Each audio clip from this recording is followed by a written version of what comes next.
Alright, we got the fuselage upside down. We built a stand here to put it here so we can turn it any direction on its side or up or down. Really simple.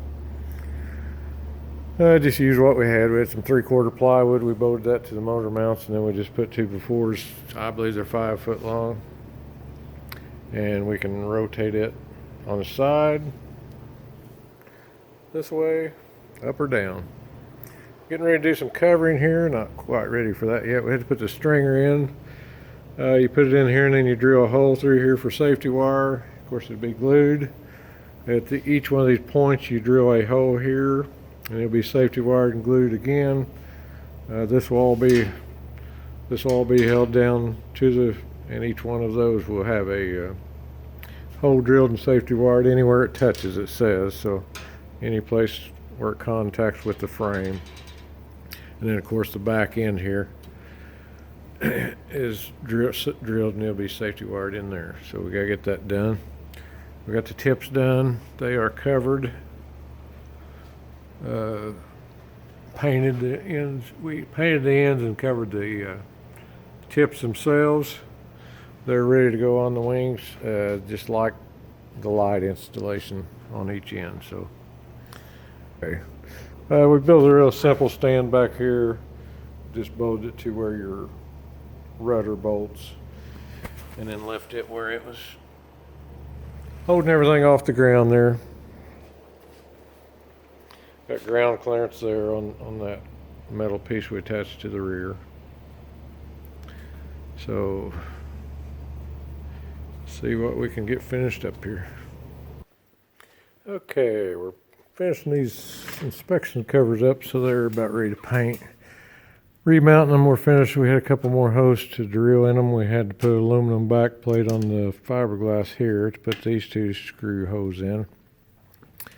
And we need to bend a little ledge here because this is pointing out, so you want to fold it back in to match up with your covering, the direction it'll be coming out of there and going up. We got our stringer glued on, the glue's drying on it. We'll show you how we curl the edges on these.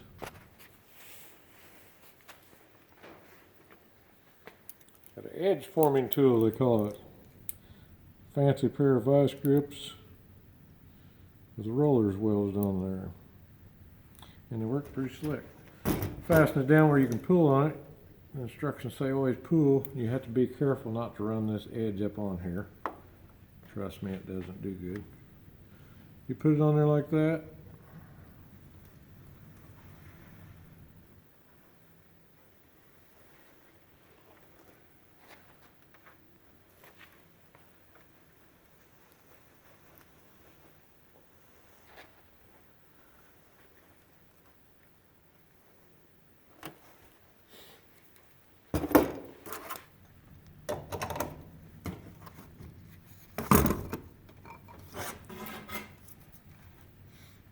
And we have a nice little edge, not quite enough. It's pretty close. Pause it there, I'll check it.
time lapse shut down, but that's okay. We've got her done. We've got to shrink it. So you can still see a few wrinkles here because it's not, I've got to get the iron out. You got to let the glue set for a day or two. And then you heat shrink that with iron, but we've got a little bit of trimming left to do. But we're going to call it a day. It all came out fairly good as far as I can tell. It wasn't, I don't believe it was as hard as the wings. There are definitely hard areas. You have this spot back here where you have the 3 bars transition into where the tail wheel mounts here. So you got a lot of different things going on here that you've got to work around. And you just cut them best you can. I'll putty that and put a little silver paint on to touch them up. The back end will get covered when the back end here will get covered when the sides come around, but that's what she looks like. Get her tightened up and be ready to start working on one of the sides next. I'd say there'll be a little more bends. Won't be more pieces. There sure are a lot of, some people don't glue to all these, but if you don't, they claim you get dirt underneath between the bar and the fabric, and then that, not only dirt, but maybe even metal shavings, from when you have to do some more drilling, and it'll sit in there and wear a place. And that's about got her. Time in a row, but wait until he's ready. Anytime you're ready. Aim this way in case you lose it. I don't want to go through the. Do as hard as you can. 5 times. You can do it harder than that. Thank you very much. This is my niece, by the way. And she just tried to tear the Oratex up. Feel good. This is the same thing we covered it with.